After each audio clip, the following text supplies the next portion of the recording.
পশ্চিমবঙ্গে এসআইআর প্রক্রিয়া শুরু থেকেই কখনো উঠেছে হেনস্থার অভিযোগ, আবার কোথাও এসআইআর শুনানি কেন্দ্রের বাইরে দীর্ঘ লাইনে দাঁড়ানো মানুষজনের মুখে উঠে এসেছে হয়রানির নালিশ। এবার রাজ্যের সরস্বতী পুজোতেও পড়ল এসআইআর এর প্রভাব। বালিগঞ্জ সায়েন্স কলেজের বাগদেবীর আরাধনাতেও রাজনীতির ছবি।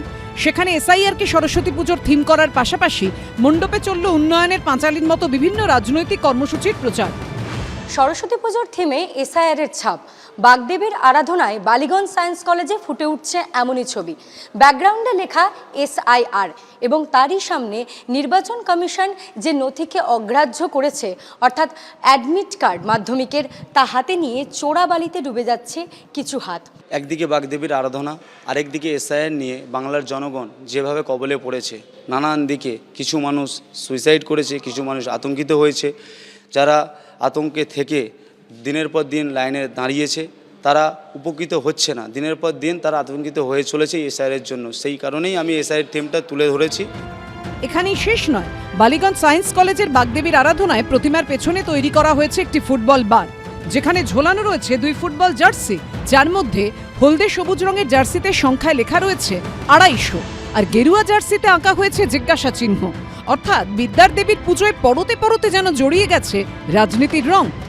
এটা কিছু মানুষের রাজনীতি মনে হতে পারে, কিছু মানুষের মনে নাও হতে পারে। আমার মনে হয় যে এখানে আমি যেসব কারণ জিনিসগুলো তুলে ধরেছি, সেখানে দেখা গেছে যে অনেক মানুষ, বাংলার জনগণ সেখানে উপকৃত হয়েছে সেবাশ্রয় দ্বারা, উন্নয়নের পাঁচালী দ্বারা, নানান রকম স্কিমের দ্বারা। এবং এসআইআর নিয়ে যেভাবে আতঙ্কিত হয়ে কিছু মানুষ সুইসাইড করেছে, কিছু মানুষ আতঙ্কিত হয়েছে, সেই জিনিসটাকে আমরা তুলে ধরেছি। তবে কি ছাত্রছাত্রীদের আবেগের সঙ্গে জড়িয়ে যাওয়া সরস্বতী পুজোর মাধ্যমেই সুকৌশলে ঢুকিয়ে দেওয়া হচ্ছে রাজনীতি?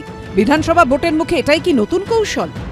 যে কোনো জায়গাতেই আপনি দেখবেন স্টুডেন্টস মুভমেন্ট একটা বড় ব্যাপার, এবং এটা যে স্টুডেন্টসদের মধ্যে ঢুকেছে, আমি তার জন্য স্টুডেন্টসদের ধন্যবাদ এবং কৃতজ্ঞতা জানাবো যে তারা মানুষকে ওয়াকিবহল করছেন, এবং এর বিরুদ্ধে যে বাংলার ছাত্র সমাজ, বাংলার যুব সমাজ সোচ্চার হয়েছে, এটার জন্য তাদের ধন্যবাদ প্রাপ্য।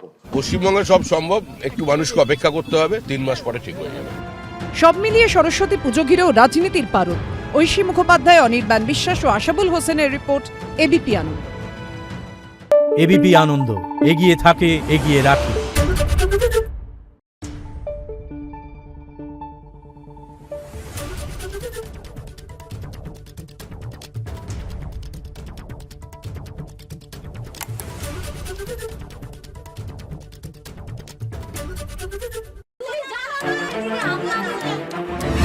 বাংলা চেঁচামেচি চায় না, বাংলা খবর চায়। বাংলা খবর, বাংলার খবর।